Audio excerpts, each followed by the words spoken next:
first thing we want to talk about is, we got to start somewhere. We can literally start anywhere in this. We're going to start with compressors. Okay? Most people do. That's why compression is going to be number one for us. That's this chunk of this drawing.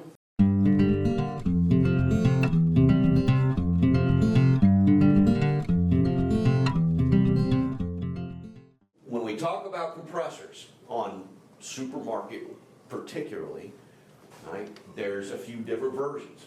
Now, I'm not going to go in depth into our screw compressors because it is a bit of an anomaly, right? It's one of those things, those outlier type setups. Commercial chillers obviously use the same technology. All right, then we got the cans. Yeah, we got cans and racks, sure enough. How does a hermetic compressor differ for air conditioning versus refrigeration? Well, in medium temp, very little. They look nearly identical. They work very similar. They simply have a slightly lower SST that they run, right? Slightly, not really all that dramatic, okay? Unfortunately, when we get into low temp, things get a little more complex. So when I get into low temp, my challenge for a screw, or I mean a scroll, the compression ratio gets very high. So my heat of compression becomes a problem. I tend to overheat my compressor. That's what happens. So to control that, I've got to inject either liquid into the compressor to cool it right at its rotor, or I've got to inject a subcooled vapor coming from somewhere to cool the body. Right? Those are the two methods that I'm going to use. Otherwise, same compressor, right? All right, semi-hermetics. These are our bread and butter, right? We've got a few versions of it up here. This is overwhelming majority of the things we work on are semis. In this picture, I've got Carlisle, I've got Copeland, I've got a compound compressor, and I've got a Bitzer. Those are probably the most common that we run into. There are others, right? These are the most common that are used in the supermarket parallel rack system. So when we take all those compressors and we pipe them together with a common suction, common discharge, what changes? Okay, so that's what we need to know. We use semi-hermetic compressors, not in supermarkets, right? Not in parallel racks. So we've got experience with them. But what's different once we pipe them all together? Well, one of the things that changes is my oil, okay? My oil control. I have a challenge with that original oil system that I started talking about today, the one where I just let the refrigerant go out and go through the whole refrigerant cycle and come back, right? We're still using that system. It's really important to remember that system is still in play for a supermarket, all right? We tend to forget that, okay? But it is still in play, all right? But if we just count on just that system alone, then what tends to happen is one of my compressors tends to suck just a little bit harder than the others. It gets all the oil. It overfills. And then my other compressors starve for oil and don't get enough. Doesn't work. Okay, doesn't work very well. So to manage that means I've got to have an oil system to manage that problem. All right, and we're going to go through all the pieces and parts of that. But bolted to the compressor itself is one of the differences. I'm going to see some type of oil control, all right, an oil regulator, okay?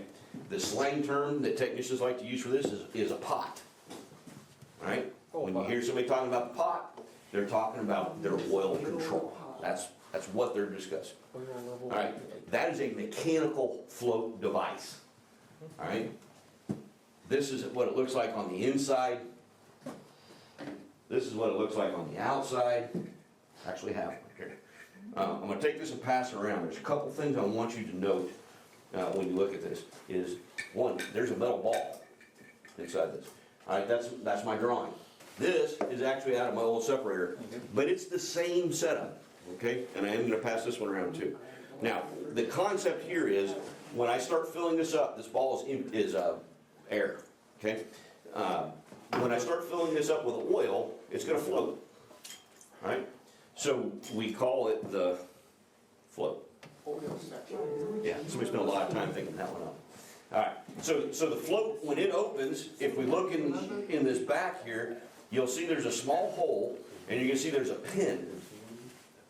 All right, when I pass this around, take a look at this pin, it's going into an orifice. All right, when I actuate the ball, you'll see the pin fall out of the orifice and open the hole. Right, that's how my oil is flowing. It's flowing through that pin. When the ball comes down, the pin goes back into the hole, it seals it, it closes it off. So let's talk about this oil control.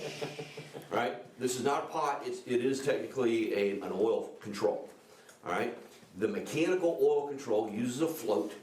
Let's talk about adjusting this thing. All right, this is where things go south for a technician. All right, there's a couple things to note about this. There's an adjustment screw that lets you lower or raise the ball. The pivot point of the ball is what you're moving up and down. All right, we got a sight glass on our compressor. We're trying to keep our oil level at a particular spot on that sight glass. So as a technician, we're tempted to screw in or out our float and try to lower or raise that ball to make our level run different. All right. The problem with that is, or where we run into trouble, one of the places we run into trouble, is I can damage the ball in that screw assembly if I turn it too many times down. If I turn that more than 9 turns, I'm going to damage it. All right? There is a version of this, the Blue Henry, that if I turn it 10 turns, the ball will fall off. And I will no longer be able to adjust. It'll be wide open all the time. So the gray ones, if you turn it 9 turns, you're going to hit a snap ring. And once you hit that snap ring and you keep turning it, you're going to strip it out. So there'll be it won't adjust anymore, right? Either way, you're going to damage it, right? So my point is, Yeah, these tell you on a factory set, 3.5 turns clockwise from top position, never go beyond top position, or 10 turns from top position. all right? So it's telling you right there, don't do it, okay? So here's the challenge, all right? I'm a technician, I walk in, I've got a float that's, my compressor's sitting too high, it's got too much oil in it, I pop that cap off, I know I can't turn it more than 9 or 10 turns based on the model. How many turns is it right now? Can I lower it 1 or 2 safely? Or am I sitting at 8.5 right now? We don't know. We don't know. So, the proper process to adjust an oil float is start by turning it up. I can safely turn it all the way up until it stops. All right, so that is what I'm going to do. I'm going to count every revolution, right? When it says 3.5 turns, that means from the factory, that was set 3.5 turns down. I'm going to count, and when I hit 3.5 coming up, it should stop, right? If it doesn't, then I know that it was set lower than that, and I'm going to keep counting. It was 5, 6, 7 turns, right? This thing was 7 turns down, and the sight glass is too full in the compressor.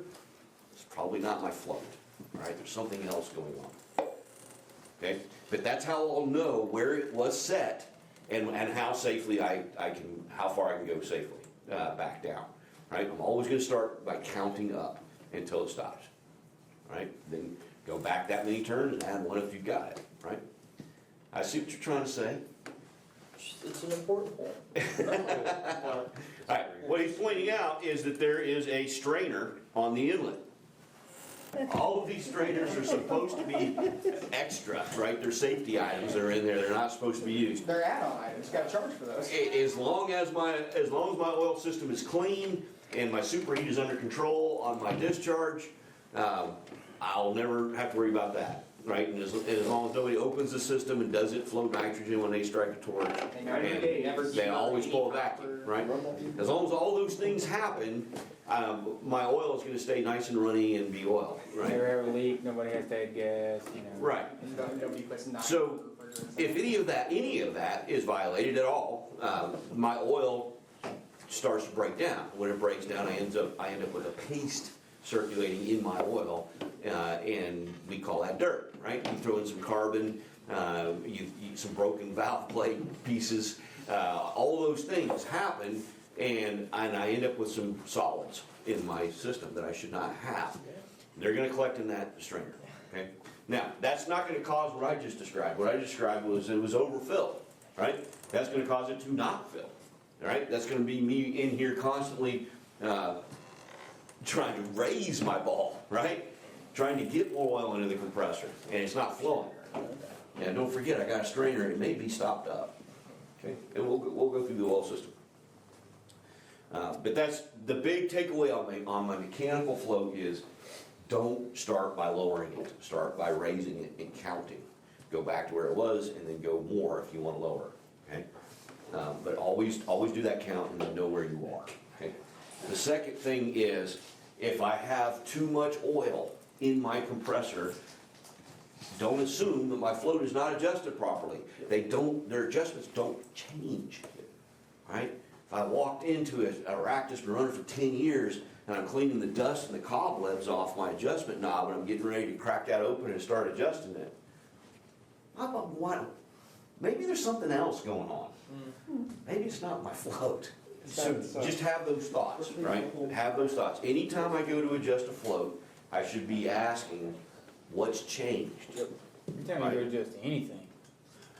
And if it's nothing, I got something else going on. Yep. Right? Got something else going on. It could be a lot of things. What he just ran into was the oil separator wasn't separating anymore. Right? This float that we had was stopped up. That caused the entire oil separator to be full of oil, so it didn't have anywhere to separate anymore. So our mechanical oil system no longer was in play. 100% of our oil was going through that other system, going through the entire refrigeration loop. It's good for the valves. Right? I had some compressors that were running out of oil. I had others that were overfilled. And every time one of them would run out of oil, the service tech would add oil. I'm out of oil. Let me put some more in. Well, yeah. Right? And it would run for a while until that oil, Back Made up. its way.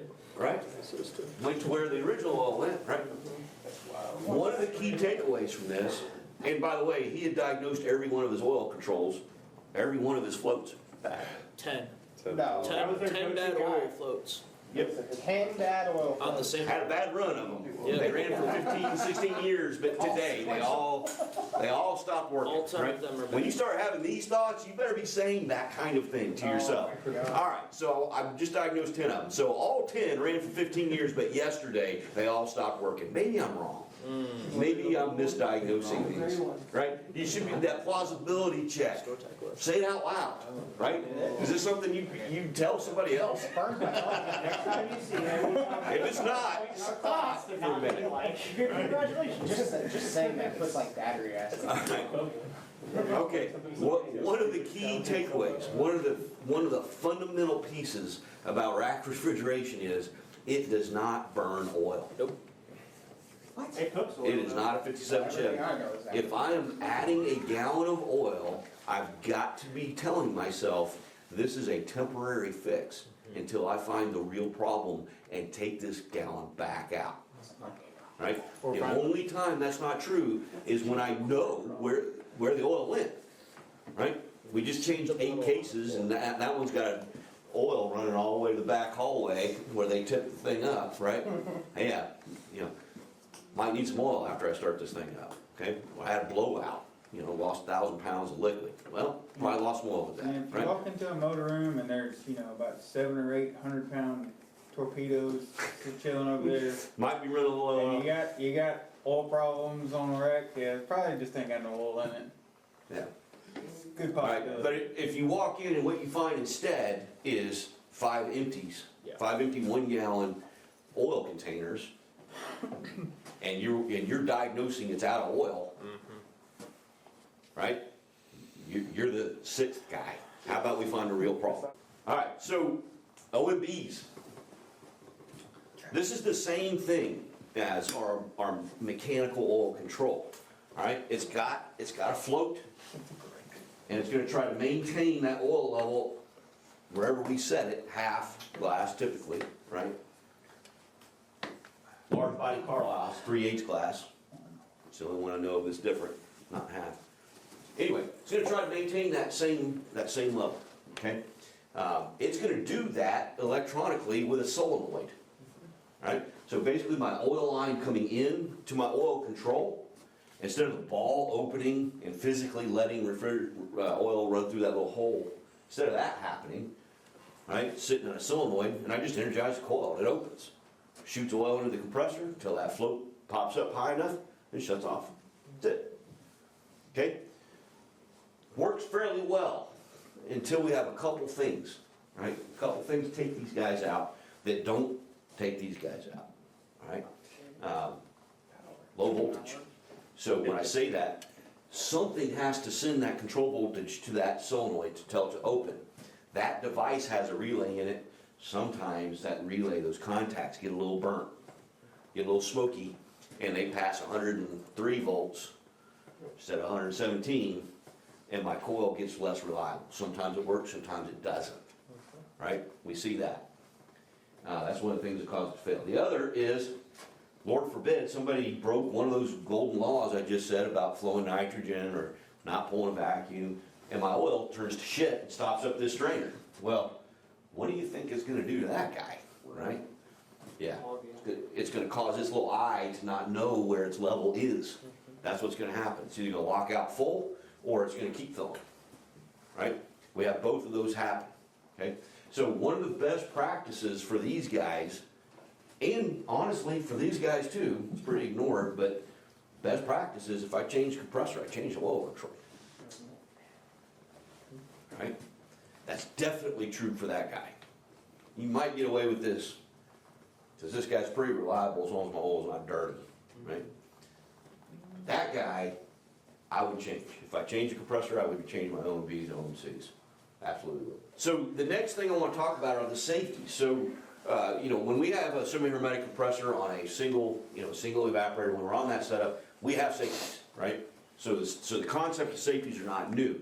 What's different now, when I start piping them all together, one, I gotta have a more complex oil system, right? So my oil safety is gonna be critical. It's gonna be on every system. It's not like sometimes we have oil safety, sometimes we don't. We will always have an oil safety on a parallel rack system, right? But here's where it gets a little weird. We may or may not have a high pressure switch, okay? Some systems have a high pressure switch on every compressor. Some systems have a master high pressure switch on that manifold, that common manifold. That's it, right? Same with low pressure. We could find compressors with low pressure on every single compressor. We'll find systems that only have one on the suction header, all right? Then we may throw in some other stuff. We may throw in a high temp sensor just on the head, all right? Just for fun, okay? We may have overloads. We're gonna have all these things, right? So the challenge for us as a service technician, I walk into a rack that I'm not familiar with, my compressor's not running, and I need to diagnose why. I'm gonna start going through the control circuit. That's what I'm gonna do, right? Well, I gotta know what I'm looking for. Okay, some of these safeties are inside the control head. I gotta pull screws and take covers off and stuff to find things, all right? So how do I know? Well, I'm gonna go to my wiring diagram for my compressor, okay? I'm gonna open that door and I'm gonna look at that spaghetti wiring that just confuses the crap out of me, and I'm gonna start making heads or tails of it, all right? When I look at my compressor, I'm gonna find my one line item there for my compressor, and this one's compressor number 1. We can see where it says that, right?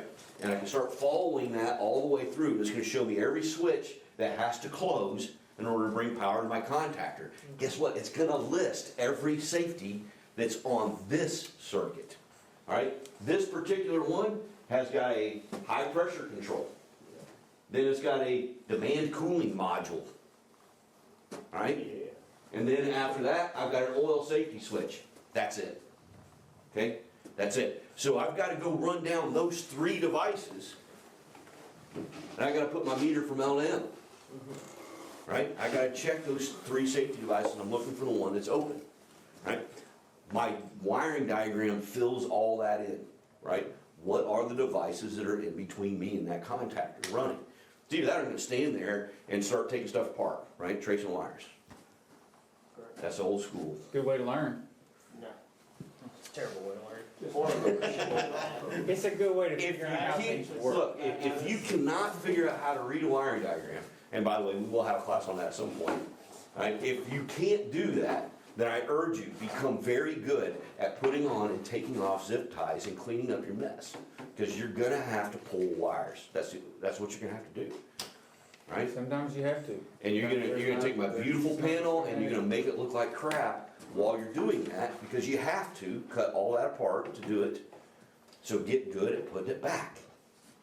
Or learn how to rewire. So my high pressure switch, real simple device. This is a typical one. There's obviously many versions, but most of them look just like this. They are adjustable, all right?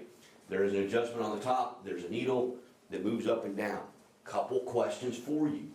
Number one, what is that pressure supposed to be set at?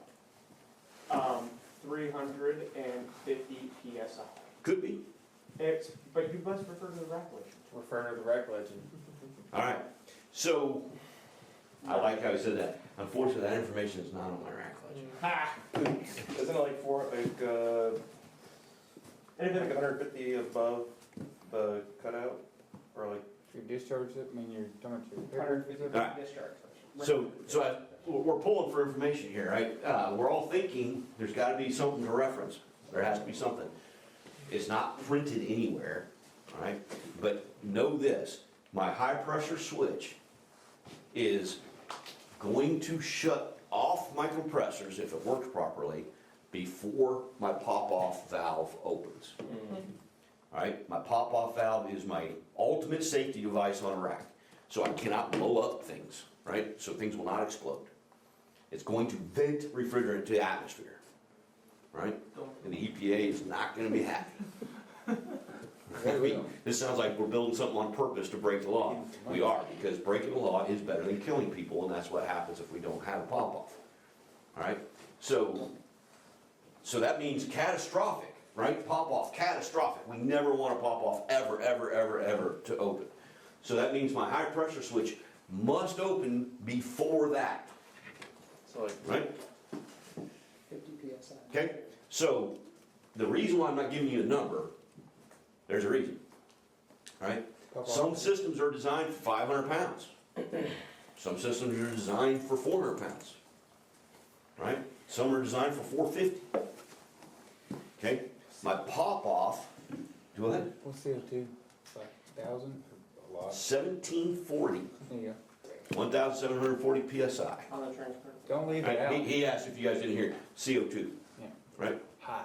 Yeah, we do pop-off at a higher pressure. we just did that. So what we've got to do is look at the pop-off. What is the pop-off set to? It's going to be lower than the burst test pressure of my rack. If I've got a 500-pound rack, pop-off's probably going to be 475, right?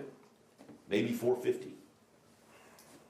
Okay? Look at my pop-off. My pop-off will tell me I want to be a full 50 PSI lower than my pop-off. That gives me margin for my switch to get a little off, right? They get a lot off. Okay? What happens if my high pressure switch doesn't work and I lose my condenser? Breaker trips, main breaker for the condenser pops. VFD goes shorts, right? Goes bad. Trips that. And I got a high pressure switch that doesn't work. What happens? Well, that, if it doesn't have a temperature sensor on that safety on the head. Or if it's failed or bypassed. Huh? Or if it's failed or bypassed. Yeah, more common. Right. That, it's going to pop off. I'm gonna pop off. Yeah. That's what's gonna happen. So we wanna set that correctly, right? We wanna set that correctly. If we're gonna set this switch, I buy one, and I wanna dial in my pressure, and I wanna check it and make sure that it works before I mount it on my compressor. How would I do that? Nitrogen. How's that? Nitrogen. Nitrogen. Ding, ding, ding. Right? Alright, so what we're gonna do, we're just gonna hook up our nitrogen to our nitrogen regulator through our hose and screw it on our fitting, pressurize that guy, and see where it trips. Right, that's exactly how we're gonna do it. We're gonna do that for all of our switches. Anything that's adjustable. Alright? Now, Fancy manifold. I got a I got a 17-year-old rack here, right? And I got an original high pressure switch on this compressor. How do I know it works? How do I test it? Turn off all your condenser fans. Right? That will test all of it, right? And if it goes, Then you know for sure one of those is bad. do what? Press the button. Well, if I press the button, it'll shut off when I push it in, and when I let go, it'll start back up. That didn't tell me if it works. So here's the process, here's the procedure, okay? Yeah, it's a little dicey. Honestly, it's a little shaky. Bypass it, take it off. I'm gonna put my gauge on the compressor's discharge service valve, right? Not the manifold, the compressor itself, on its manifold, on its service valve, right? Then I'm going to slowly front seat the discharge. Yeah, on a running compressor. That's right. Slowly was the key word there. Slowly. Okay? When you see the pressure climb, stop. It's going to climb very rapidly. Right? It's going to climb very rapidly with a little tiny movement. Right? I'm literally going to increase that discharge pressure until my switch pops and I see what pressure that is on my gauge. I don't know how you guys read it. It's numbers, I guess, move. They wait on the lag from the field piece probe. They estimated mental latency. All right. Young guy joke, had to throw it in. Right. So anyway, I'm gonna watch that pressure climb, and if I hit my target and it doesn't trip, I'm going to adjust it until it does, right? If it never does, I've got a bad switch, right? Not uncommon to see those at least 25 pounds off, at least, right? That should be done once a year through normal PM, right? I can assure you, all of the customers that I have seen us work for, that has not been happening, right? Not lately, not been happening. So don't assume anything based on where that red needle is my point, right? There is a way to check it. Just be slow. Just turn that valve slow. Once you see it start climbing, barely move it and you'll see it climb to where it goes. Don't swing on past 400. There's no point, right? If it didn't trip by then, regardless of what your setting is supposed to be, I promise it's not 450, right? Yeah, go ahead and stop. And make an adjustment, and if you can get it to trip, great. If not, replace the switch. The other thing that happens with these, I do a refrigerant conversion. Right, my discharge pressure may be different. I may be changing the pop-offs, right? If I'm doing that, I should be adjusting these switches. Okay, if we're the guys doing that and we're not doing what the process I just said, we're wrong. We're just moving the red needle to the number on a 17-year-old switch. Yeah, that ain't gonna work. It's gonna be wrong. You about promise you, okay? Yep. If that's been done and I'm the service tech following up, right, and I'm finding I'm locked out on high pressure, right? But I look at my graph, I'm like, what the heck, man? Yeah, I hit 290 the other day because I got 2 fan motors out, but should have locked out. Why'd that happen? Because I just explained. Somebody moved it by the red arrow, and it's blocking out 290 now. So the oil safety switch, it's got 2 values coming in. One is my crankcase pressure, right? We all remember this from compound cooling class, right? It might not be suction. Okay. But the body of my compressor is one value, and then the output of my oil pump is the other value. Does this sound familiar? Yeah, this is net oil pressure. This is how, as a technician, I calculate my net oil pressure. It's calculating net oil pressure. That's what it's doing. So it's taking those same exact readings that you were taking. It's just doing it all the time. Okay? We talked about it earlier. Carlisle 6.5s. Copeland 9 PSI, right? And there's a time delay, right? 45 seconds, 120. You can get them 90. You can get them to 60 if you want it. I don't know why, but you can. Right? How does that work? You guys that have been through that class probably remember. I popped the cover off one of these guys. There's a mechanical, I say mechanical, it's an electric heater with bimetal. And the mechanical part is when it heats up, it curls and opens and closes a contact. Right? The point is it's a heater. It gets hot. Okay? When it gets hot enough, it trips. Right? The takeaways from that are I've got to leave my cover on or my heat doesn't work correctly and it changes my time. Right? That will manipulate the time. The second takeaway from that If I reset a high pressure, an oil switch that just tripped, it isn't not gonna time as long as it did the first time. It's already hot. It's halfway there, it's 3/4 of the way there, right? It's gonna trip out much faster if I don't let it cool all the way down. Two takeaways from my low pressure oil. Low pressure in oil, right? It says low pressure LP, I'm sorry, I didn't cover that piece. That's the crankcase of my compressor, whatever that is, interstage or suction, right? All right, my high temp sensor, this is compound cooling particularly, has a sensor that screws right into the head. These do not fail very often, but Ian will tell you they fail every day. How do I know that I have one of these? Once again, if I'm not familiar with this, if this is, everything I'm showing you right now is, right, my wiring diagram, right? It's gonna show it. It'll be in the wiring diagram if I've got this switch, okay? I still may not understand what it's saying, but I'm gonna know that there's a switch I need to find that I'm not familiar with. I've seen more compressors fail that were not bad. When the new compressor comes in, it doesn't run either, right? And I've seen that a lot, and it's this stupid overload, all right? So let me talk about it for just a moment, because it's out of sight, out of mind, right? It is on my wiring diagram. If I look at my wiring diagram, it will show this if it's on that circuit. How do you bypass those? Most compressors don't have one, right? My Carlisle small body compressors, every one of them has two. Yep. Not three, not one, two. Alright? So three-phase motor, I'm bringing two of the three phases through my overloads, and I'm wiring my control through them in parallel. So, I'm sorry, in series, they are in series. The control is in series. If I trip one, I kill them both, right? That's how they're getting away with two. It's just an odd number for a three-phase motor. You know, protect all three, protect one, you know. No, we're gonna pick two.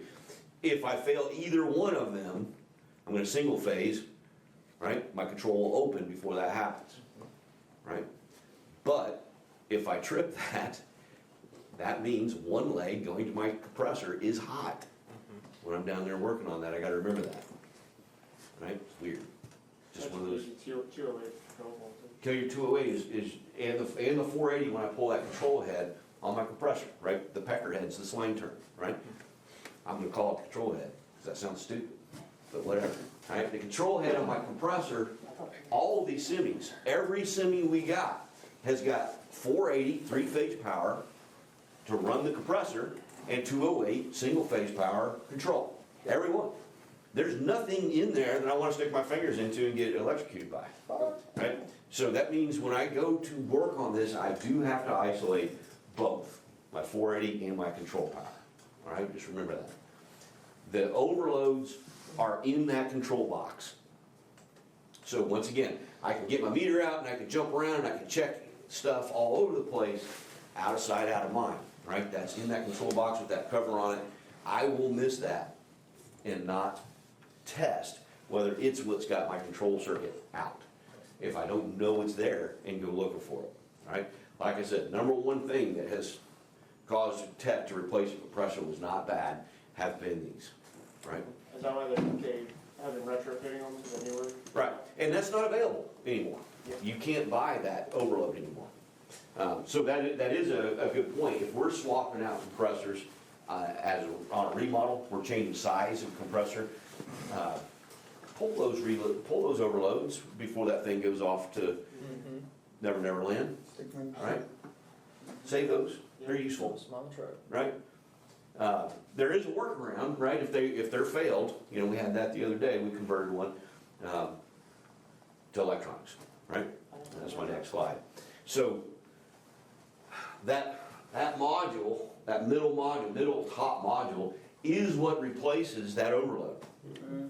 Okay, that is Carlisle's version, and that control, basically, all that control is that whole module. All that is a series of normally open inputs, and it's looking to see if that input closes or not. And it's energized because it's going to turn on a relay, so it has to have power.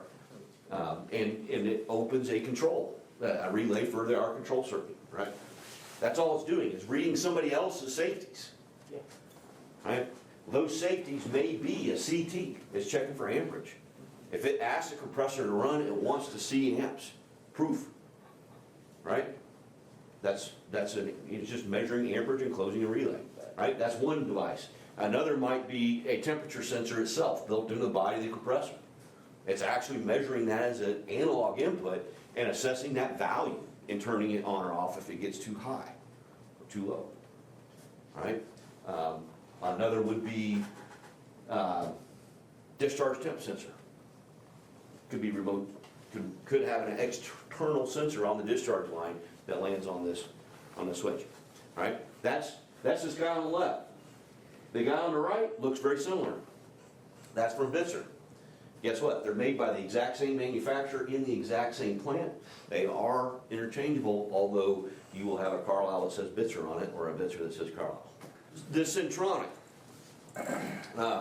middle left here. The concept here on this guy, this is some old school electronics, right? That was to replace our mechanical oil switch. That's really the purpose. And the way that it does that, you can see right next to it, the picture I chose there at the tip, right? This sits in my oil pump outlet, right? So it can detect whether my oil pump is pumping oil or not. Really, that's its own purpose. We're no longer measuring pressure when we go to electronics. We're not looking for a PSI, right? All the old school system, everything's about PSI. The new stuff, it's all about, is there oil flow? How much oil, right? Because now I can measure that more precisely. I can see, am I moving too much oil or not enough, right? Too much oil being my bearings are worn out, that would be low pressure on our mechanical setup, right? Not enough, I'm out of oil, right? So it can detect those things, and that's what our Centronics, and there's many different versions of our Centronic. Chad mentioned something about all of them failing at the same time, right? Can they all fail at the same time? Yeah, they can. They're electronics. So if I dropped a little bit of 480 onto my 208 control circuit, that might be kind of hard on my 208 electronics, right? Or Mother Nature. But something short of that, right, I'm probably not. I probably got something else going on. If they're all locking out, I probably really don't have oil to anything. Or I've got refrigerant in there instead of oil, or something like that, right? Are they wired in series or parallel? All right, so I've got one of these on each compressor. And we didn't really talk about the control strategy.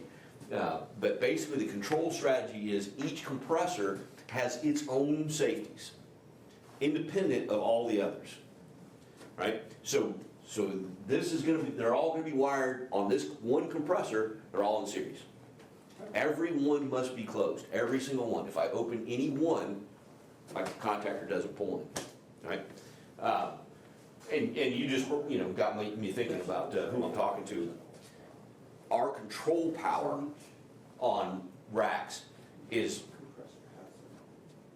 our control power on a rack is gonna be 208 typically. There is one manufacturer, now two, that likes to use 115 in a neutral. But really, for us, we think of it as two legs of 115 that come together at the contactor at 208, right? So this control circuit that we're talking about is one leg of 115. So that makes it very easy to diagnose using 208. I can measure it. If I have 208 across points, I know that I'm getting power from both sides and that switch is open. Right? And that tells me I'm good everywhere except this one switch. This is what's got me off. If I check that and I've got 115 to ground on one wire, and I check the other side and I've got nothing, then I know I have two switches open. Right? I'm good to here, this switch is open and another one is, because I'm not getting the 208 from the other wire. Right? So that's why we use 208, just to help us troubleshoot multiple. Okay, and then the other example I put up here is a core sense. And the core sense is really, it's almost a PLC. We're getting to the point where it's an electronic control that does the same thing these little modules do. I can land a bunch of different sensors or not. right? And I can program it to either read those sensors or not. In other words, if I'm using an overload, like he's talking about, I can program it to detect the overload. But if I've got a compressor that doesn't have the overload, I can tell it ignore that input, all right? Through programming as dip switching. A bunch of dip switches, I can set up a lot of different ways to do that. But that thing will read my oil, it will read my overloads, it'll read all my temp sensors, if I got one in the body, if I got one in the head, however I want to do that. Any safety I can dream up, this thing has the ability to read it, okay? Now, what it does with that information also makes it a little more PLC-ish. I can pass that information to a rack controller. I can wire this guy into my network. Now we've left the world of our little push button, right? So it can communicate, it can be addressable, and it can talk to my controllers, right? Now, this is not something we typically see in the quote conventional supermarket setup, but it is something we're seeing in more modern situations. Our Corel controllers that are running our robot center, guarantee they're all talking. Guarantee they are, right? So the more advanced our systems get, the more advanced the components that talk to it get, the more all this really simple mechanical things become electronic, right? That's just what happens. So as a service tech, I can walk in and find a core sense today. I can walk into a grocery store and find a core sense, right? I can also walk into a grocery store and find that low pressure oil, mechanical oil safety switch, right? I can find either one, and I don't know what my next call is, right? I gotta understand both and everything in between. Okay, that's our challenge. But they do the same thing. So if we understand the mechanical ones, when we look at the electronics, we can understand it's doing the same job. It's just closing a switch or not, right? Based on why, right? High pressure, low pressure. Does it detect the amps or not? The same as our mechanical, our old school mechanicals, doing the same job.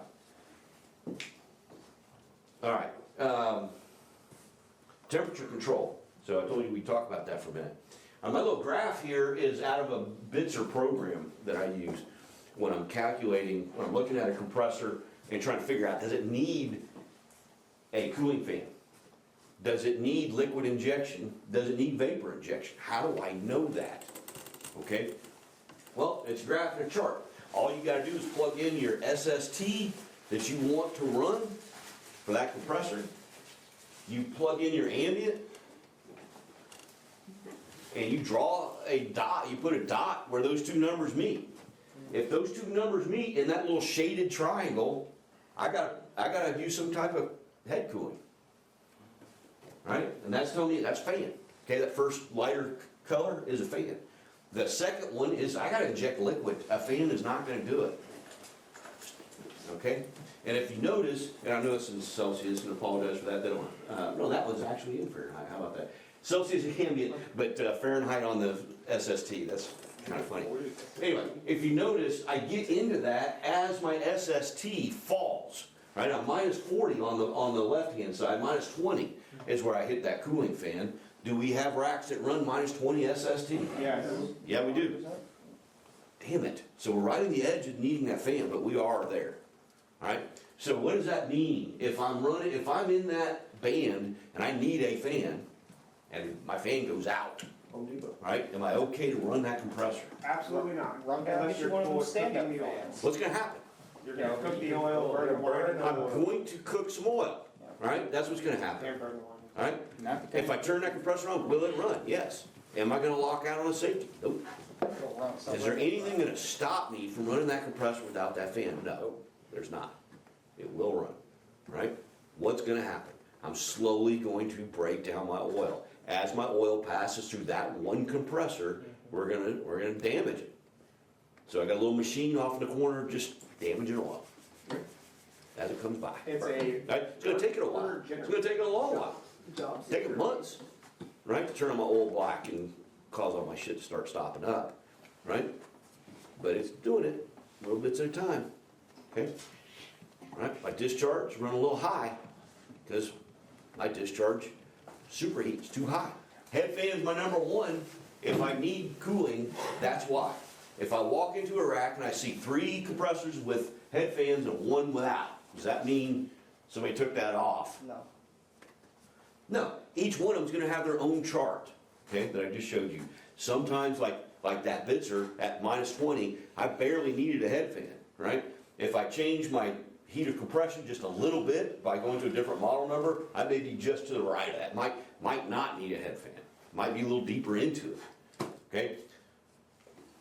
Second thing, Do not remove the sensing bulb assembly as permanent damage. all right, you know I had to hunt for those words and put across that. You know I had to hunt for that. Okay? All right, Y10 valve, okay, Y1037 is technically what that is, right? So we're talking about liquid injection, we're talking about using this not the same way Copeland does, we're talking about using this in the Carlisle, right? Particularly the compound cooler, we're gonna inject this in our interstates, right? Head fan's not gonna do the job there, okay? I gotta use some liquid refrigerant, gotta inject that. This is a TXV, that's what it is. Right? It's a very imprecise TXV that loses a large volume of liquid. That's all it is. Right? Why do I have these red letters across there telling you not to unscrew that head? Because Say, fake news. It wasn't me. Fake news. preset.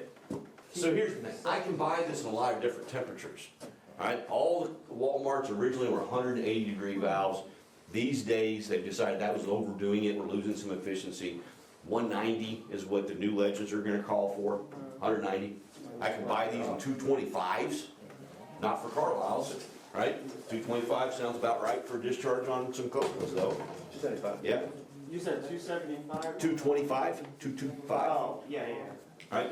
So can I use these on a Copeland? Yeah, right? Probably not the 190, probably the 2 1/4, right? Because that aligns with their discharge superheat. Okay? So I said this thing is like a TXV. That means I've got some type of refrigerant in the bulb of this guy, and that bulb straps to my hot gas discharge on my compressor. So when it gets hot, it pushes against a spring, right? Draws a needle out of a valve, okay, out of a hole, okay? Just like everything else we use. There's nothing, Sporlan made it, so it's just like all the other Sporlan stuff, right? So what's the difference between my 190 and my 2 1/4? Spring pressure. Yes. So the pressure Yeah. to push against the spring, Yeah. right? I gotta change pressure. Well, the way that they do that is by turning the spring farther, right? That means the torque value of how tight that head is on the body determines how hard I'm pressing against the spring, which determines my temperature. So if I lose the charge in that bulb and I unscrew that thing and put a new one on, will it work? Yes. It will absolutely work. At what temperature? Whatever one you Torque it down. It is We are unknown. torquing it out with a proper torque measurement per To be manufacturer determined. specification. Do you have the factory specification up? Absolutely. It is not printed material, unfortunately. Newton meters, even. Alright, so those red words that I put up there, did I type that just for you guys? Probably. Yeah. No, actually, I cut and pasted that out of the Sporlan White 1037 book. This is a real thing, because I can change that power head just like I'm changing the power head on a TXV. It's very easy and quick to do that when they fail, right? To change the body of this thing is stupid difficult, because I've got to isolate every single compressor because I don't have valves on both sides. And then I've got to move all that liquid refrigerant out, right? It's a big deal. So this is a massive time saver if I can just unscrew this thing and slap a new one on, all right? So that's done very commonly, very commonly. All right, so let's talk about realistically, should I listen to Sporlan? Do they know what they're talking about or not? What's it gonna impact? If I unscrew that and pop a new one on there, what's gonna happen? Right? What's that gonna look like? The good and the bad. We'll figure it out. All right? So here's how that's gonna play out. All right? On my compound cooling compressors today, I don't use nearly the amount of liquid refrigerant that I did when it was R22. All right? If I'm running an R22 store today and I walk in and I find a Y10 valve that it does not have ice on it, I know it's broken. Yeah. There's something wrong with it, right? Just the opposite is true. If I walk into a store today that's running 449, it's our new retro gas, right? If I walk in and I find a Y10 that has a ball ice around it, I know it's failed open. Yeah. It's stuck open. There's something wrong with it. Yeah. Exact opposite, okay?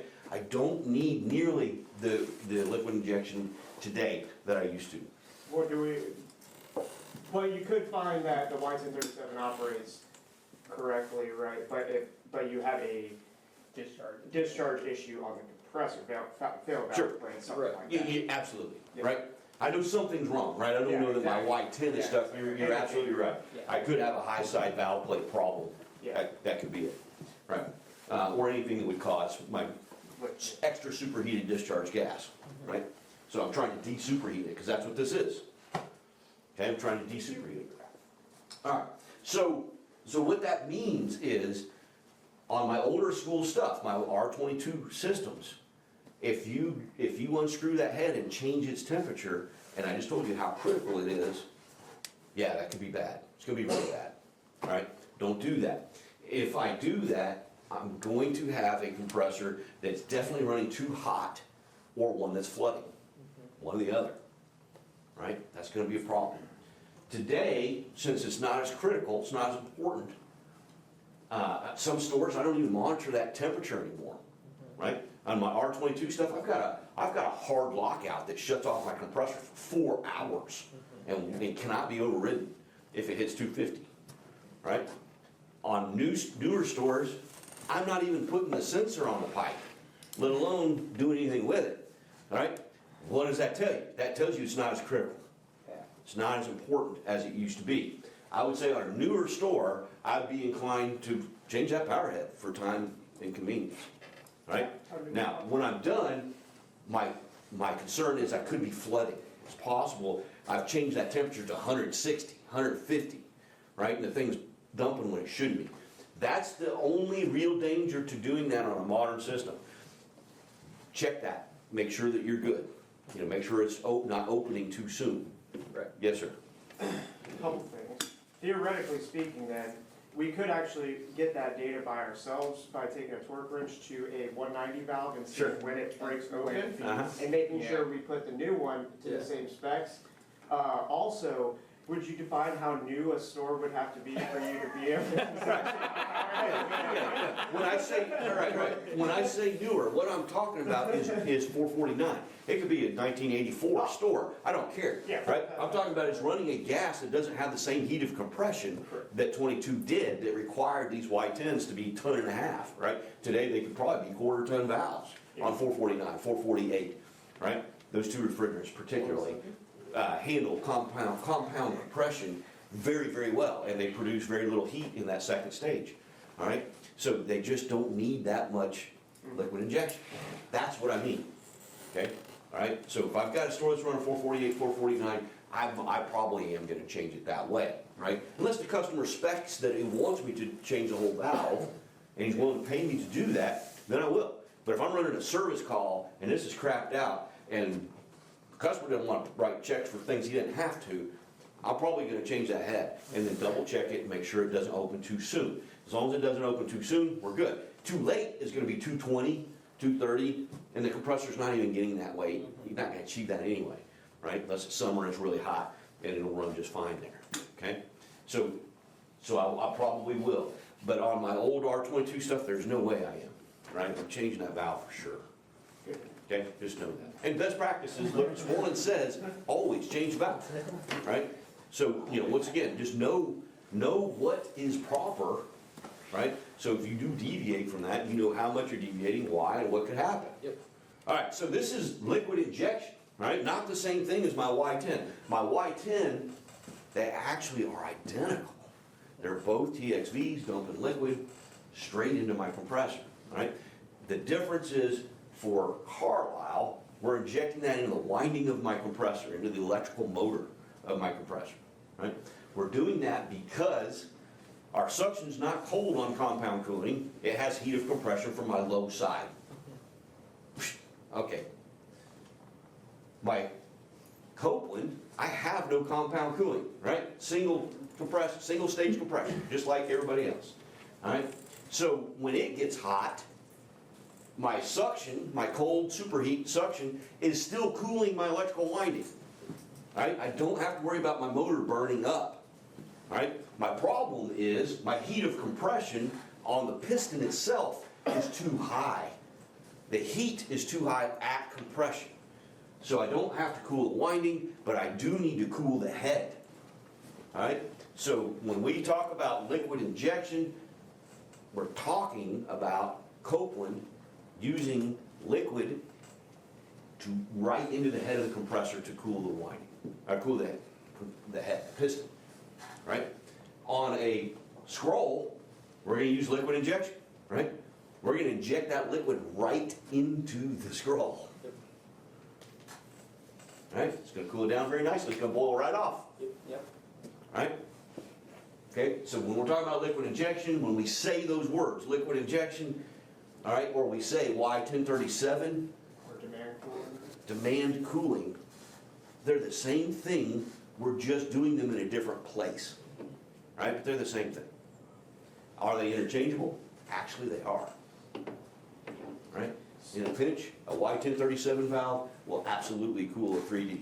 Now, there is one more thing we're gonna see quite a bit, and this is a huge increase in efficiency if we can use this idea, and that is vapor injection, and we're gonna do this on our scrolls, right? We're gonna do this on our low temp scroll compressor, particularly, all right? Now, the way this works, it's kinda cool. If you understand compound cooling, and I realize some of you haven't been through that class, if you understand compound cooling and we have our interstage, right? That's what we just talked about, using that as suction for our subcooler. We can do exactly the same thing with vapor injection on a scroll, all right? So vapor injection on a scroll, I actually have 3 pressures going on inside my compressor. All right, I've got my suction that's entering and cooling the electrical lining at the bottom, right? Then in the middle of the compressor, I'm going to mix that low temp suction with medium temp vapor. It's going to be very cold, right? And that's going to cool the compression ratio in the head, all right? And I've got my discharge as normal, okay? So since I've got this mid-stage pressure, which is what it is, it's a mid-stage. Since I've got that mid-stage or interstage pressure, sound familiar? Interchange pressure. All right, interchange, interstage, mid-stage. I've got this pressure that's not suction, it's not low temp, right? But it's much closer to medium temp. That means I can use that as load for my subcooler.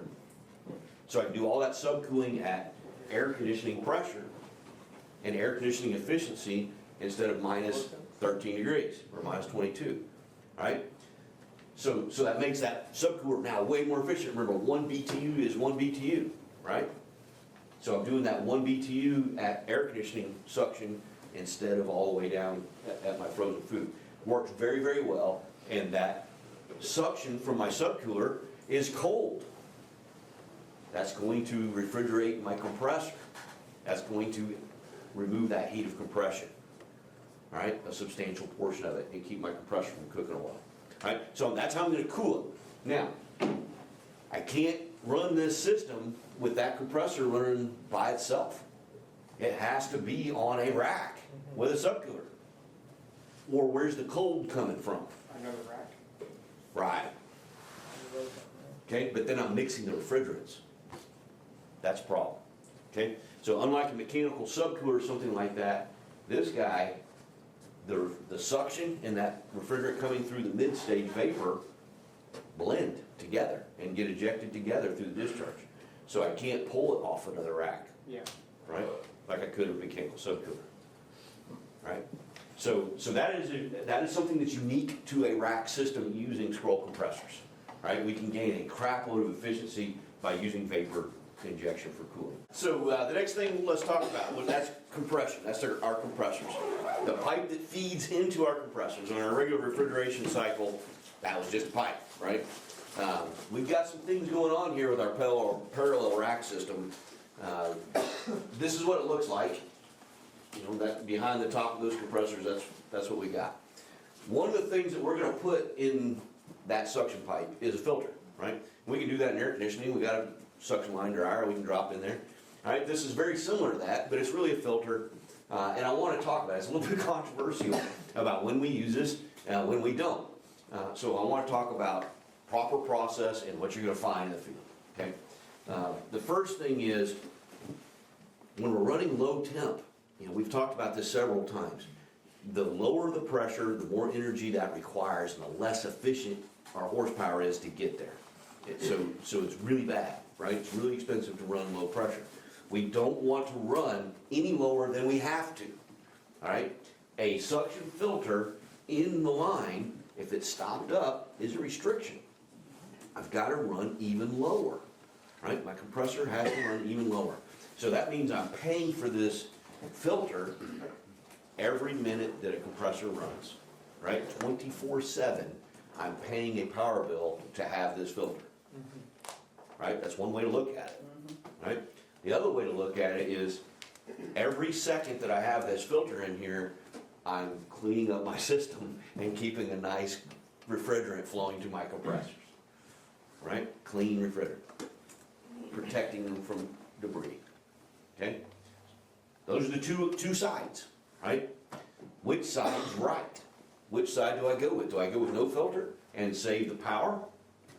Do I go with heavy filter and save my compressors? Which is right? Which is the right answer? There is no right. Right? Now you see why when we walk into stores, we find different things, right? Because there's not a pat answer. Some customers are gonna lean towards power savings. Some customers are gonna lean towards reliability, right? That means our customer one customer may choose one thing, one may choose another, right? Even managers for the same customer may choose different things, right? Because there isn't a right answer, all right? That's kind of the point. There are some best practices that we'll always follow, okay?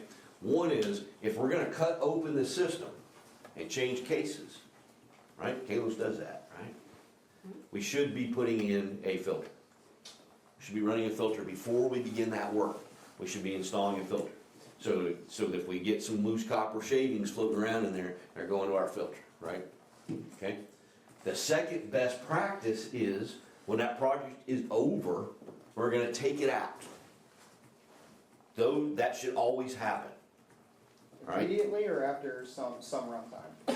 What's that? Immediately or after some runtime? Right. So, as soon as the work is done and it has run, Okay. right? That's a good question. How long? About 24 hours, not very long, right? You're gonna circulate your entire refrigerant pretty quickly. But typical is more like a couple of weeks, just to be sure. Okay? That's more of a typical. When we come back to do the store walk, for instance, we may pull it out that day, that morning, before we do the walk, right? That's not uncommon, okay? The customer usually will specify that. If the customer does not specify that, and it's up to us, we just work that in, that the first thing we do, our startup tech is gonna do, is install that before they begin work, right? And then the last thing he's gonna do on his last trip is take it out, whenever that is. Okay, does that make sense? A couple best practices for knowing, do I have a filter in there or not? Right? Because as a service tech, when I show up and all my cases are running warm, right? I may be wondering, do I have a restriction? Okay? So one of the best practices is there's a large spring that sits inside that housing that the filter compresses, all right? I can zip tie that spring somewhere near the filter housing to the suction manifold, right? Or any piece of metal in the rack, whatever. Just something so when I walk up to that, I see a giant spring hanging there, I know there's not a filter in there, right? That's also a best practice, okay? Another best practice would be to take the filter that I took out, put it in a baggie, and leave it in the rack house. Now, some customers are gonna look at that as trash. I'm leaving trash in the rack house. Some customers are gonna say, I want to see your filter, and I want to see that it's got some dirt in it, that you didn't just take it out of the box and leave it here, you know, so I know you ran it during the project like you were supposed to. right? Customer's gonna dictate that, right? But if best practices, if nobody says anything, zip tie the spring, right? And as a tech, when I walk in, I'm gonna be looking for that spring, okay? So I know I don't have a filter in. The other thing I wanna talk about here is I've got this service fitting, right? I've got a Schrader, right? 1/4 inch, right at the nose of this thing. This is a really common place to charge, right? I know Corey's head's about to explode, but a guy who's using a manifold set and actually depressing Schrader in, right? This is a really common place to do that, okay? Now, there's also going to be a 3/8 service valve on my suction line, on the header itself, right? That's where I'm gonna go from using a 4-port setup, right? It's a service valve, okay? So if I'm not using Schraders, I'm not depressing, right? Anything I'm using that's gonna do that with a 3/8 hose, that's where I'm gonna go, right? So those are gonna be the two most common places. Are they the only? No. I can charge all kinds of places on this rack, right? But those are the two most common, right, that I'm gonna see. How about checking my suction pressure here? Screwing in a manifold and reading my suction pressure and comparing that to my rack. Is that a good spot? Yeah. Well, it's on the other side of the accumulator. Yeah, that's a good spot, but you have to verify that You don't your have pressure filter. drop across, so you should go there and on the outlet. Yeah. Alright, so if I'm going to the other outlet, why don't I just take my pressure there to begin with? Well, you wanna make sure you can get 2 birds stoned at once. If you take that.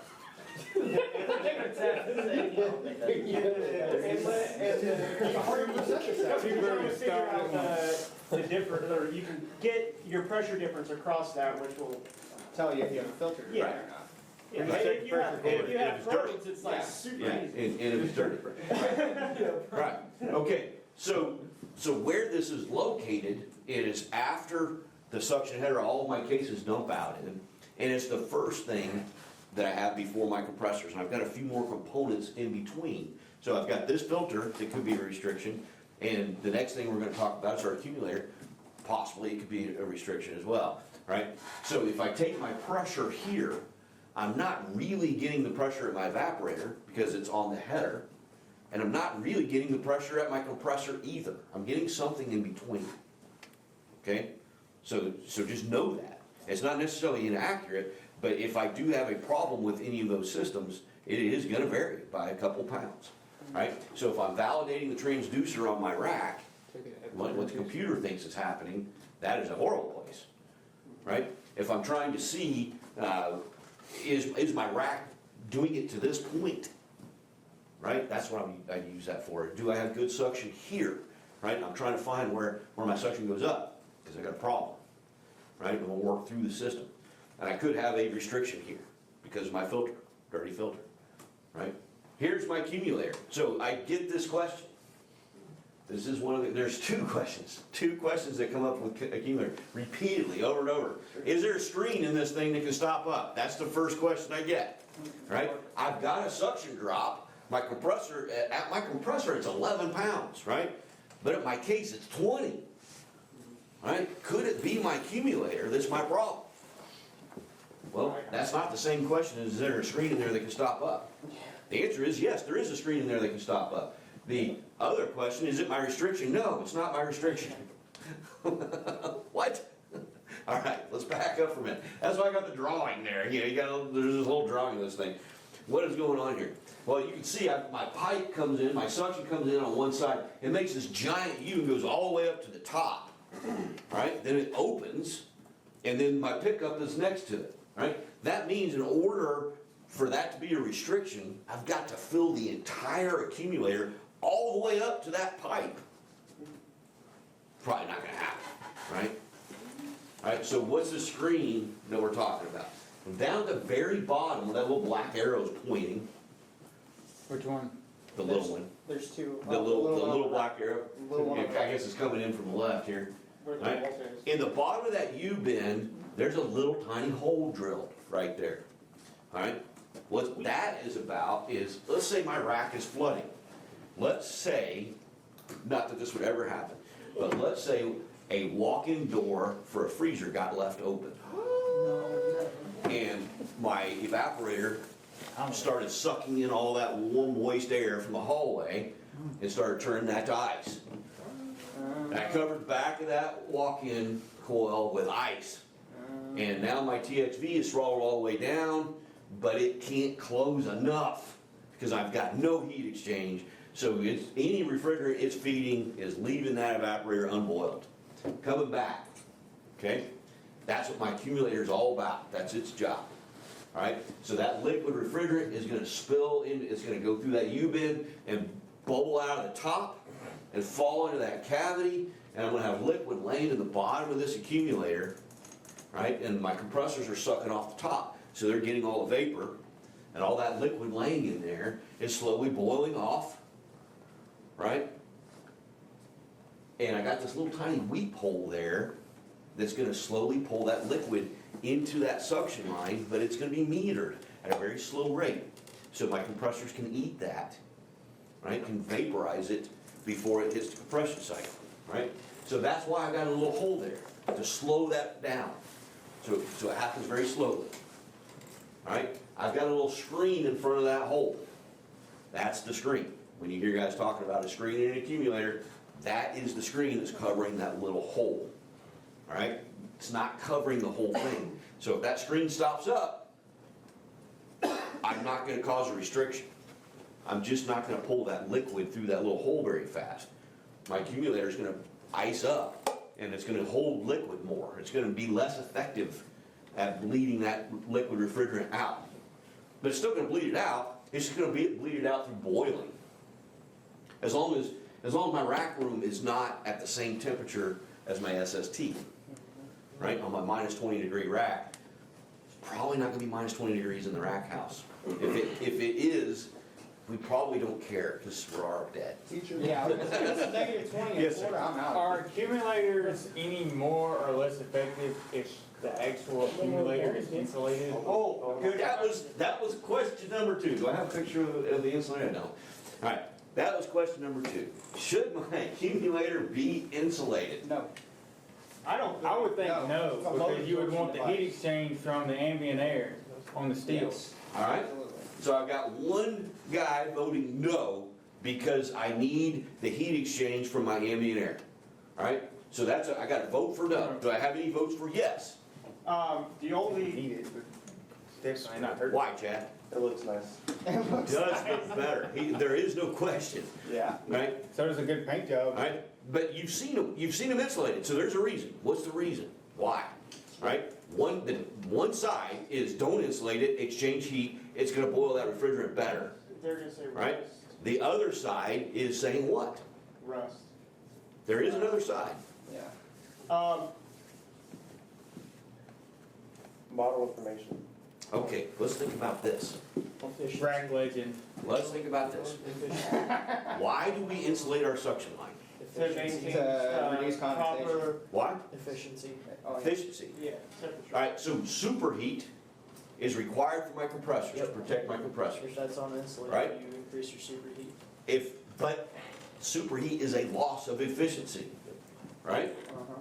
So if I design all of my cases to give me the proper superheat to my compressors, and I add a bunch more superheat, that's a loss of efficiency, right?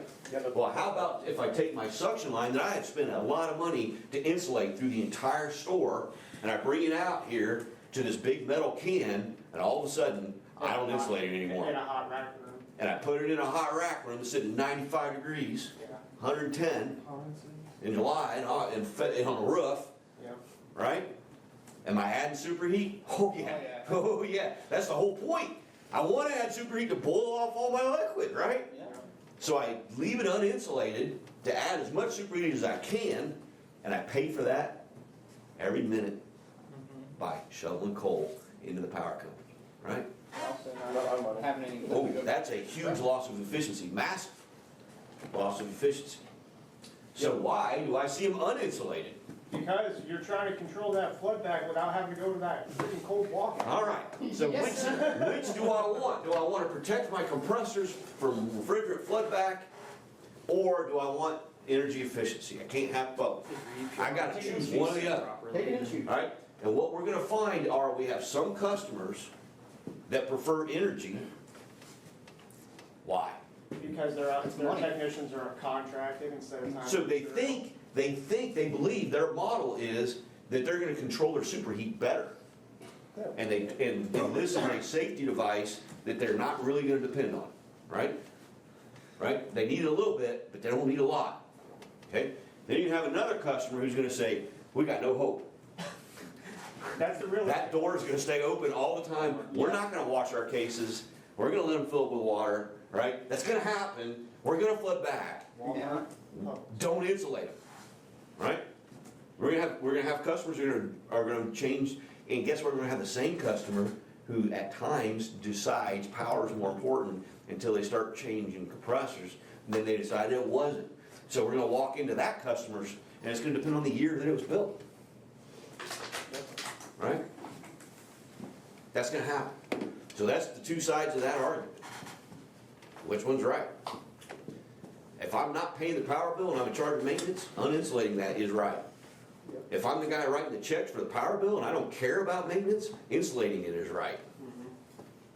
So, Well, I mean, for the health of the rack, building cheaper. health of the rack, uninsulated is the Yeah. right way. If you want the accumulator to boil liquid refrigerant, uninsulated is better. Transducer. All right. So my transducer on my rack should be after my accumulator and after my filter, right? This is my last stop before I hit compressors on my suction header. That's where that should be. All right. So it's not always there. I'm telling you where it should be. Okay? That means when I'm controlling my SST to my rack, my rack controller, right? You got little 50 versions, right? That one's an ES1. The ES1 showing my rack pressure. It should be looking at the pressure that's going into my compressor after everything else. That's best case scenario, right? That's the lowest pressure I'm gonna have. So if I've got a problem with my accumulator full of liquid, not stopped up screen, right? Completely full of liquid, or I've got a filter in place, okay? My actual suction pressure that my circuits see may be higher. All right?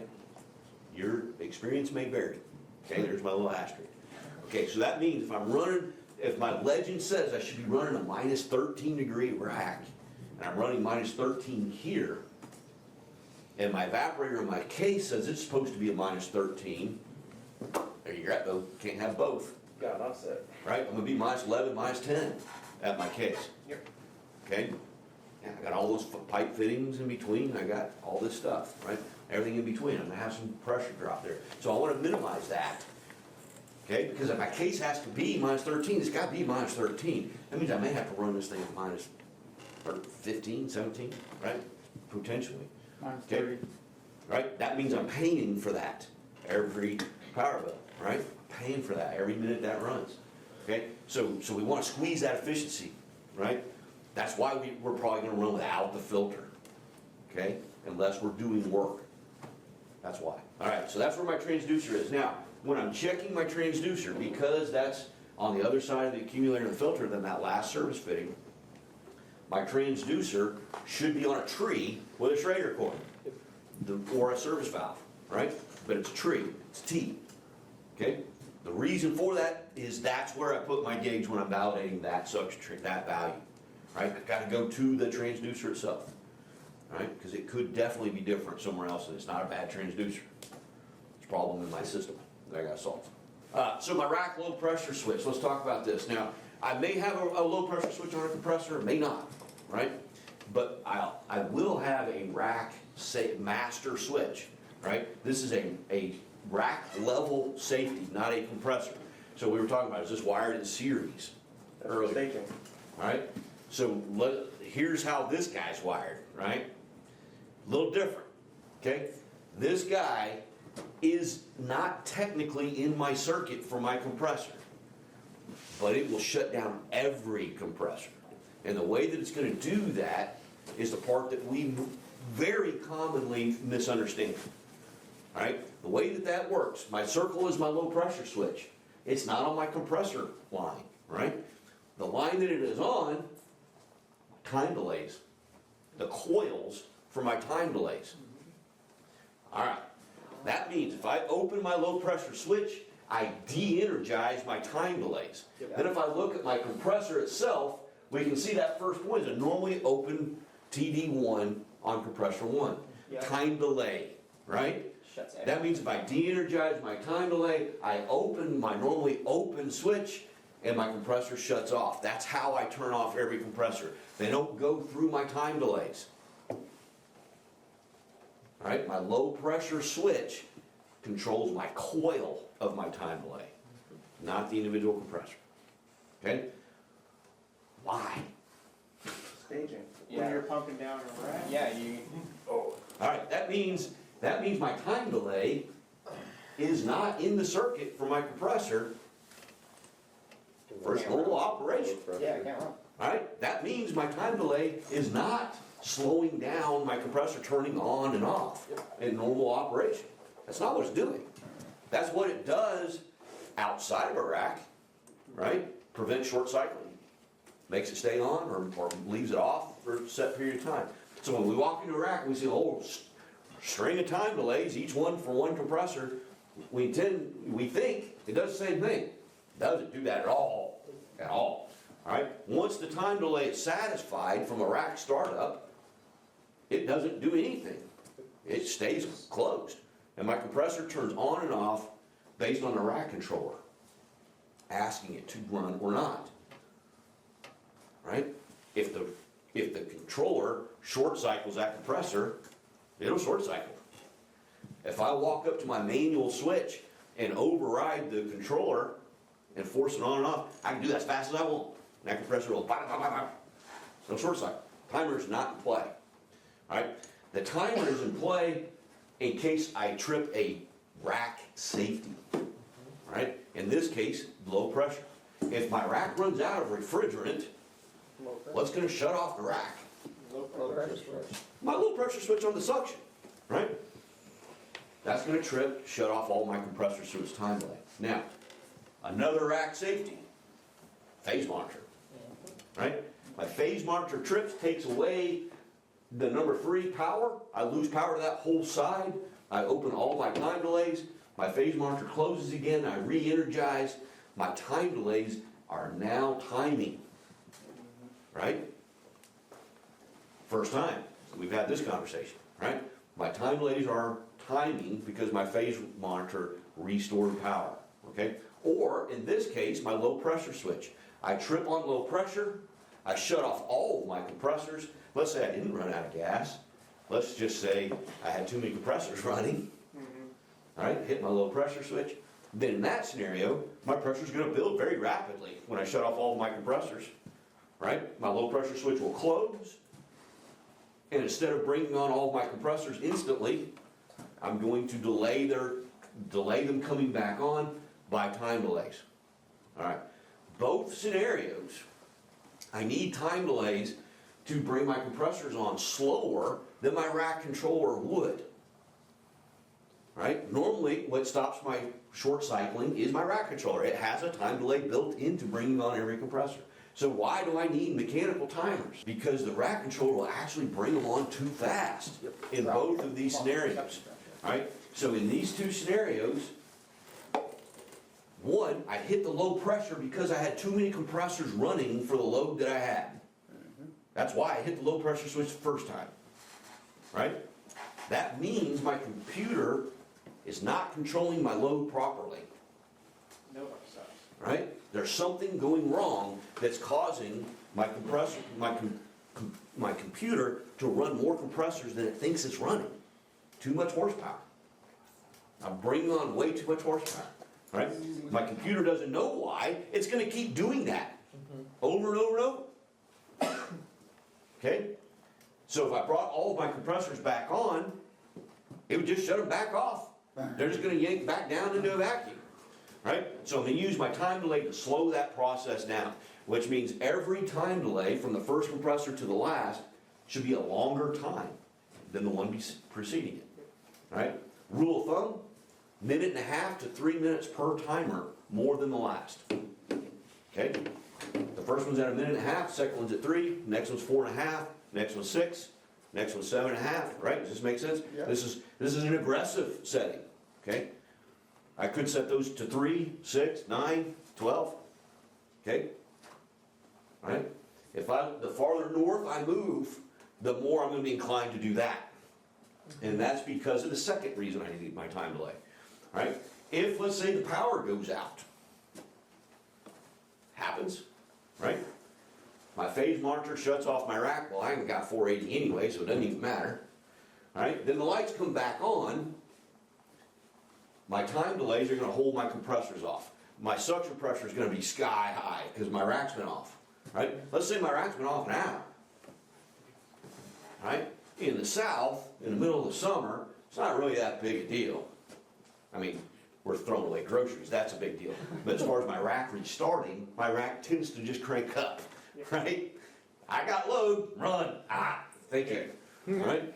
That's what happens, right? When I go, the farther north I move, or the colder it gets, here, tonight, yeah, we're gonna hit freezing, right? What? Right, if we lose power during that time period, my refrigerant is going to go to the coldest place. That's where it's gonna go. Right, my evaporators, my frozen food, right, that's gonna be cold. That's where my refrigerant's gonna go. So what happens when my rack comes back on and all of my evaporators are full of liquid refrigerant? Well, I mean, obviously. I'm gonna, Cheerleader's gonna take. alright, so I'm gonna suck really hard on a pipe, because I'm bringing on lots of compressors, right, because my suction is way up there, right? I'm gonna suck really hard on that pipe, and that pipe's gonna be full of liquid. When that happens, I'm gonna create a vacuum, because I can't move the liquid fast enough. That's gonna hit my low pressure switch and shut off my rack.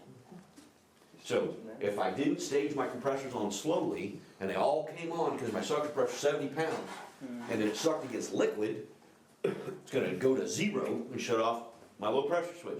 Then come back on, suck really hard, shut back off, come back on, suck really hard, shut back off. Right, that's a problem, right? My rack's not gonna restart on its own. Technician's gonna have to go out there, right? Or I can just set my timers, so I just bring on one small compressor first, and I start bringing my suction pressure down, and I start moving refrigerant again. Remember, there's no pump moving this refrigerant, right? So when no compressor's running, there's no pressure differential, it all equalizes and the refrigerant lays, right? I gotta get it moving again. So I get one compressor on, it starts sucking on my suction, starts blowing out the discharge, that starts to make the refrigerant start flowing, right? I start boiling all that liquid out of those evaporators, nice and slow, right? Then I bring on the next one, and then the next one. I don't outrun it, and I don't get into that vacuum problem, okay? The other problem that could happen, as you alluded to, if I suck on it hard enough to pull back the liquid, but not so fast I go into a vacuum and get that mid spot. That's kind of a worst case scenario. I'm gonna flood, right? My accumulator's gonna fill up with liquid, and I'm gonna feed it to my compressors. I'm gonna start breaking stuff, right? That's gonna happen, right? My time delay solves that problem too, okay? Because it's gonna allow me to, when it starts to bring that liquid back slowly, it's gonna allow my saturated suction to start falling slowly, and I'll start blowing that refrigerant off as that happens, okay? Instead of slugging it hard, I'm gonna bring it down nice and slow. That's what my time delays are gonna achieve, okay? So two reasons why I've got time delays. When I bypass a time delay, now let's look at this circuit. If I go from 15 to 18, is what every tech does, every time a time delay craps out, right? My compressor's not running because my time delay's bad, so I just put a jumper in there, 15 to 18, right? I'm all set, right? I just bypassed my rack safeties, didn't I? If I don't have a low pressure switch on this rack, and I don't, there's not one in there. All right, I also just bypassed my RDA, my receiver discharge alarm. If I pop off, this compressor ain't stopping. It's gonna keep pumping, it's gonna keep popping off. Oops. Yep, didn't know that when I jumped out of timer, I was jumping out my rack safeties, right? But now I do, so I'll never do that anymore. So 2 a.m., would I jump this out? That's a legit question, right? Would I jump this out at 2 a.m.? All right, if it's the difference between my meat going in the dumpster or not, then yes, I am gonna jump this out, right? But I'm gonna treat this the same way as if I just jumped out a safety switch, because I did. But it's an infinite money. Right, would I jump out my rack low pressure switch to save the meat? Yes, I would, right? Would I jump out a phase monitor to save the meat? Yes, I would. $250,000 worth of meat, right? Yeah, I'm gonna keep that running. Now, am I gonna walk away? No. Right? I'm gonna babysit this guy and I'm gonna get a safety installed tomorrow morning when the sun breaks. First thing. Right? All right? When I jump out my time delay, should I be treating it the same way? Yes! I just bypassed 2 rack safeties. I should be treating it as if I just bypassed 2 rack safeties. Right? Not, I'll get to it. Just time delay. Right? That's how we find them, right? We open the door, it's got cobwebs hanging off that jumper. You recognize that? Ha, I do. All right, Corey sent that picture to me recently. I've got an old school version of it in ESS 32. It runs the rack controllers. This is the newer version, right? So I like this. Thank you for giving me an update. Very cool. So what we're talking about here is staging, okay? So now here are some big concepts that we probably already know, but we just don't think about. All right, number one, we can think of my rack as having 1 compressor. It's just variable speed, right? Variable capacity. I can just turn on different parts of it if I need more or less horsepower, right? So I've got 1 compressor. It's a compressor module, if we want to think of it that way. It's monitoring my suction pressure. That's the only thing that it runs on. There is no temperature thermostat where I turn a case up or down and my compressors come on or off. It doesn't work that way, right? If I have heat from the store, that makes my suction pressure go up. If I'm controlling off of pressure, that tells me run more horsepower, right? Make my compressor bigger, okay? If those cases all satisfy and they come down in temperature and they are very light load, right? I've got too much horsepower running. My rack sees that as the suction pressure falling, and I'm gonna ask for my compressor to get smaller, right?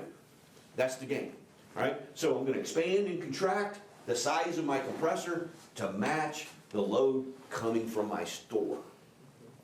All right. Now, how do I expand and contract that compressor? What does that look like? Okay? I showed you the legend. It shows you my MBTUs. Sir? Unloaders. So that's going to be one of our components, right? But if you noticed on my rack legend, every compressor was a different size, right? Maybe not every single one, but they stage depending on how many I have, from the smallest to the largest, right? That's typically how this is done. There are exceptions to this. There's different ways that this can be done. This is the most common, all right? So what I do, in this example, you can see my first compressor is worth 3,790 BTUs. 37,000, excuse me. So it's three-ton compressor, right? Then the next one after that, 74. Then the next one after that, 91. And the next one after that is 103. Okay? So they're following that model. Okay? We start with our smallest and we work to our largest. All right? Now, if you look at my chart here, what we're doing here, compressor number 1, C1, is across the top. C1, C2, C3. U1 is my unloader if I have an unloader on that compressor. That's what that stands for. All right? The 0 to 9 on the left side is the stage. So I'm always going to start my rack, when I reboot my controller or my power goes out or whatever, I'm always going to start at stage 0. Okay? And I'm going to work through those stages based on how well we're doing at bringing that suction pressure into target, whatever that target is. Okay? So the way that this particular one is going to work is it's going to start by turning on compressor number 1. It's about as simple as it gets. It's my smallest compressor. It's the smallest load. Every staging ever is going to work this way, right? Unless I'm running an IDCM or some type of variable VFD, okay? All right, I'm going to bring on the first smallest compressor I got, all right? Now I'm going to look to make these 30 to 40 MBTU jumps, right? If I get smaller than that, my compressor tends to go back and forth very quickly, turn on and off, all right? If I get much bigger than that, my swings in suction get to be really big, all right? Now, I've got a couple goals here, a couple reasons why I'm working through this staging. One is, I don't want to turn on or turn off compressors. It's the worst thing I can do for a number of reasons, all right? I want my compressors that are running to stay running. I want my compressors that are off to stay off, okay? One reason is energy. We just talked about energy, all right? When we turn on a compressor, inrush current through the roof. These are big machines, 20 horse, 25 horse compressors, right? Bring that guy on, dims the lights, right? Uses some power, a lot of power. So I don't want to do that because once again, if my compressors are staging on and off, I'm paying for that. Power bill, paying for that. That's a luxury I'm paying for. And this is a great luxury. I'm really glad. I just wrote a check for $1,000, right? To hear my compressors bang, bang, bang. Beautiful, beautiful music for $1,000, right? All right, so that's number one. Number two, worst thing I can do to a compressor, start it. Right? It's got a mechanical oil pump in it. It makes 0 PSI oil when it's not running, right? I'm going to start turning pistons and crankshafts with no oil pressure every single time it starts. With mineral oil, up to 45 seconds. We already talked about this, right? How about POE? 120 seconds. 2 freaking minutes! And we're out there. Holy Christ! This cannot be good for a compressor. It's not, guys, it's not. Right? Worst thing you can do to it, start it up. Right? So those are 2 reasons that we don't want to be starting the compressor. There's a third one we hadn't even talked about, oil pressure. The oil to my float, the oil to this guy, the pressure to this guy, is based on my suction pressure. If my suction pressure is doing this, my pressure here is doing this. Right? But it only feeds when this opens. If I go 20 or 30 minutes without this opening and my suction pressure does this, this oil pressure goes down with it. Then when it comes back up, it can't come back up. I run out of oil pressure. Start locking out compressors. All right? So there's 3 reasons why I don't want my compressors to turn on and off very often. Right? I want them to stay stable. Okay? Getting my staging right is a huge component of that. If I get my staging wrong and I overshoot my target, and then I undershoot my target, and then I overshoot my target, and then I undershoot my target, my compressors are going to stage. We got to get that right. All right? As technicians, we don't really, I'm showing you this so you can see what it's about. We don't really do this. Once this is set, it's set. Okay? We just need to validate that it's right. That's all we got to do. Okay? What we've got control of is the other half of that equation, right? If everything's right and I need this amount of load and this is all correct, then my compressors will run happily at that amount of load. But that's not what we see happen. What we see is my load is changing. So my rack tries to change with it. It's always behind. All right? What changes my load? Circuits turning on and off. That's it. That's all it is. I've got circuits turning on and off. They're satisfying, shutting off. That takes away load. Now I've got too much compressor running. So I've had a circuit turn off. Right? So my suction's going to bottom out. Then I've got a circuit that comes on. Now I don't have enough compressors running. Turn on compressors. Right? And then I'm cycling again. Okay? Cycling circuits are what cause my load to swing, which causes my staging to swing, which causes my power bill to be high, for my compressors to wear out, for me to run out of oil and lock out compressors. All because I've got circuits turning on and off. Raise them EPRs. How do I prevent circuits from turning on and off? Raise the EPRs. Set your EPRs. An evaporator pressure regulator is designed to hold a specific pressure in an evaporator so it doesn't shut off. The whole thing. All right, we'll get into EPRs later. That's not what this class is about, this section of this class. This one is about staging, okay? But I can't miss an opportunity to preach about EPRs, so get off my soapbox. And let's talk about staging for a minute. All right, so this staging is pretty cool. I don't know what this looked like before you had it changed. I have no. But this is actually pretty decent. This is actually pretty good. So the check mark in the block means I'm running that BTUs. That compressor's on, if there's a check mark there. So if I look out to the right, it will give me the total MBTUs that I'm running on that rack at that stage, okay? The number to its right is the difference. That's the size of the step. The old system didn't calculate that for you. You had to get your calculator out and do that, okay? That's why they screwed it up a lot. Some fingers sometimes didn't hit the right buttons on the calculator. This one will show you 36, 37, 16. Uh-oh. There's a 16 in there, right? I just told you I want to run between 30 and 40 MBTU steps. There's one that's very small. It's a little tiny step, right? I would fix that if I could. I did look at her math here, and there's really not a good way to do that. Yeah. So that's why it's kind of stuck. So one thing I could do is put an unloader, unload a third of one of these larger compressors.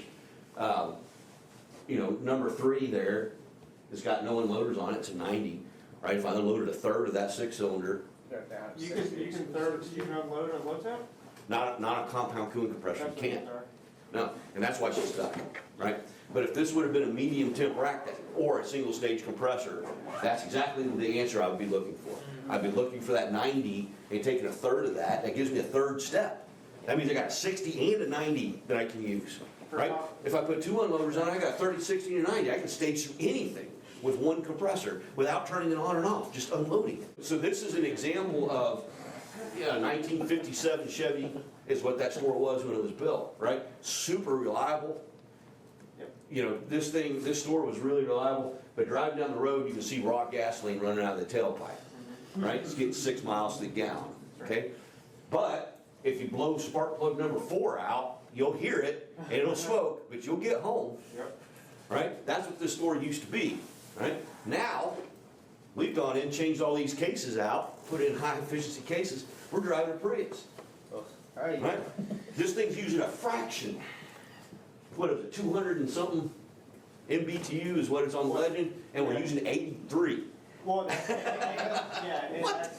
Right. I mean, it's crazy, right? How much efficiency we've wrung out of that. Now, here's the downside, right? It's a Prius. If I lose one temp sensor on one intake, one voltage stabilizer, I'm sitting on the side of the interstate waiting for a tow truck, right? That's our reality today. Everything's going very computerized, very efficient. But if I lose a sensor, I got problems. All right, so anyway, I just wanted to share that staging with you so you can see how it's done. Now, when I say, I've already mentioned this morning, when I ask you to validate your horsepower, this is why. This computer, there's a couple things this computer does not know.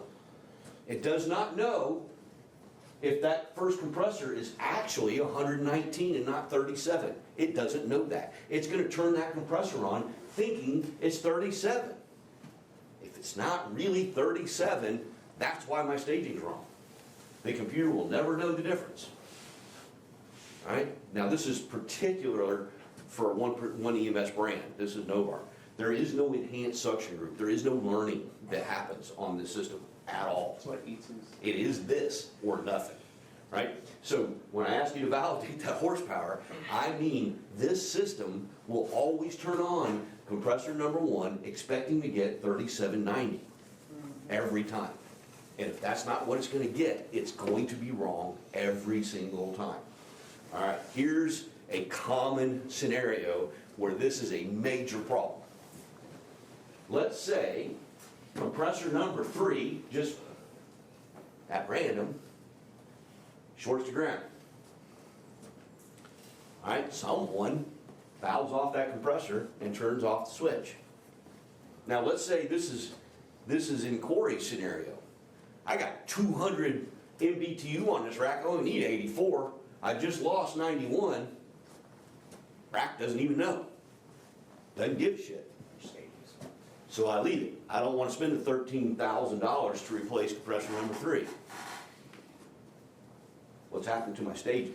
You messed up the entire stretch. All right, 3 is gone. So 3 comes in here. Where does 3 come in? The first time 3 runs is stage 3. And I'm going to go from stage 2, which was 74. And instead of going to 72, I'm...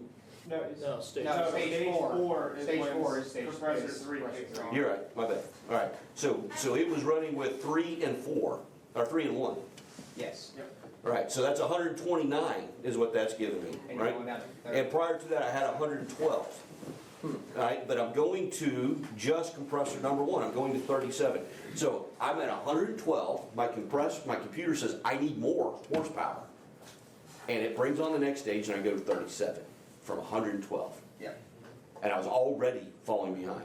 Now I just went from 112 to 37, I'm gonna fall behind really badly, right? So then I'm gonna say go to 166, right?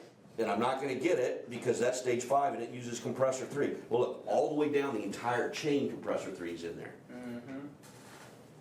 I'm gonna chase this every single stage, I'm gonna be wrong. Until you hit stage 7. Until you Right. get stage Then the big boy kicks on and tanks your suction. And then I'm running, graphs doing this. yeah, right, 1 and 4, right? Yeah, 1 to 4. So I just went, I needed 112 to begin with, and I've got 140 So now. 4 stages. Right, so I'm over, so now I'm over. But it took me, because I had to work all the way down there to 9 to get to that, right? There's a minute and a half delay or so between everyone. It took me 8-9 minutes to get there, right? So my suction pressure's just going up this whole freaking time. Then when I get there, I got way too much horsepower on. It's gonna yank right down quickly and start working through that backwards. Right, it's gonna shut things off faster than they came on. Probably about a minute and a half. I'm gonna be right back in the same cycle. I gotta stop. Sorry, I got a hard stop, guys. We'll pick that up next week. Thanks for watching. If you're willing, give this video a thumbs up and drop us a comment. Don't forget to hit that bell icon to stay updated with all of our future videos. And as a quick reminder, HVAC School isn't just a YouTube channel. Dive deeper with us at our main website, hvacrschool.com. Curious for more knowledge on the go? We've got you covered. Tune into the HVAC School podcast, available on all your favorite podcast apps. And while you're at it, join our thriving Facebook group.